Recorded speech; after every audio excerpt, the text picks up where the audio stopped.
Come on into my kitchen today. We got some comfort food coming your way. Really good.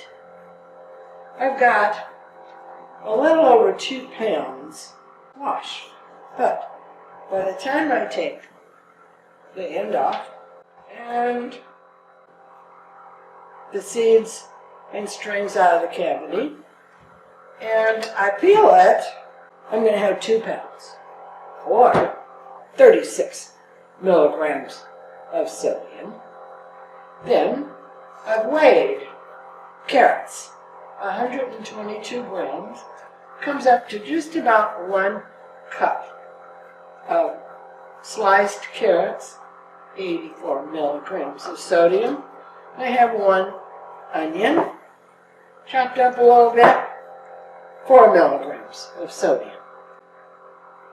I'm going to chop this squash up a little bit less than 1-inch cubes. When I get it done, I'll show you how much you get. My oven is preheated to 425 degrees. I like my veggies to be roasted to make my butternut squash soup. A lot of people don't roast them, but it brings out the flavor. I get beautiful texture. Oh, my soup is so good.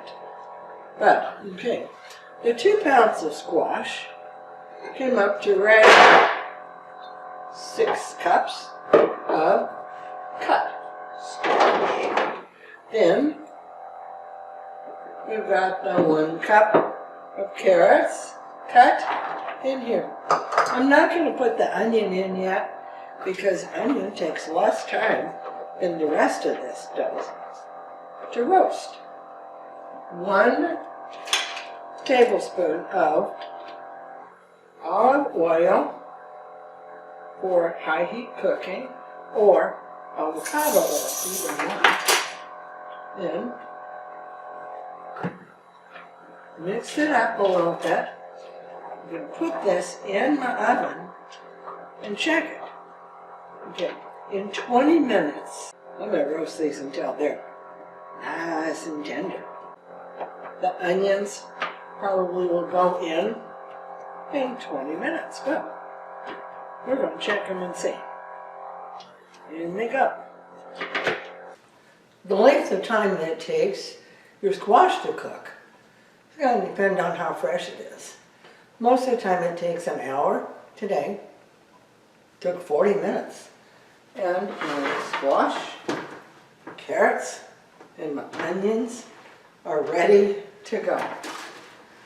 In a small or a medium, I think a small pot would probably work good for this. It's got 3 cups of bottled water without sodium, 1 teaspoon of pure maple syrup, less than 1 milligram, a 1/4 cup of unsalted butter for 0, a medium minced garlic clove, 1 milligram, 1/8 of a teaspoon of nutmeg, less than 1, and 1/8 of a teaspoon of ginger, less than 1, and 4 little packets of herb ox chicken bouillon, sodium free. My grocery store, Walmart, Amazon, or Healthy Heart Market. Great stuff.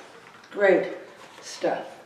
It's in here. I simmered it a little bit to get those flavors in it. I'm going to put the veggies in this big pot because you can do this in a food processor or a Vitamix. I like using my mixer. I get the pieces of the texture and the goodness of the roasted veggies in there. Great eye appeal and terrific flavor.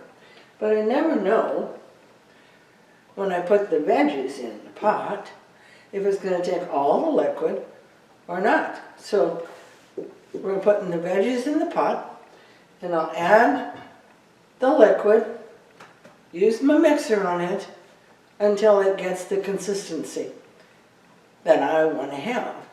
I'll put it in a glass bowl. We'll check and see how much soup we ended up with. The reason I use my big pot is because I'm going to use my mixer. And if I don't have the big pot, turn my mixer on, soup ends up all over the place. A lot of stuff to clean up. We ended up with 5 cups of some good looking soup and good tasting soup too. I used all the liquid and all my veggies. 5 cups, 25 milligrams per cup of soup. If you want to, you can have some Newson's Hampshire sour cream. Put a little dollop of that on your soup, and it adds 5 or 10 milligrams of sodium. I've made the soup, instead of carrots, put in an apple. Sometimes I like to use the little Yukon Gold potatoes. They don't have sodium. And I just cut them up and don't peel them. Go right in there. Nice. Please subscribe to my channel. Every Friday you'll get a brand new low sodium recipe.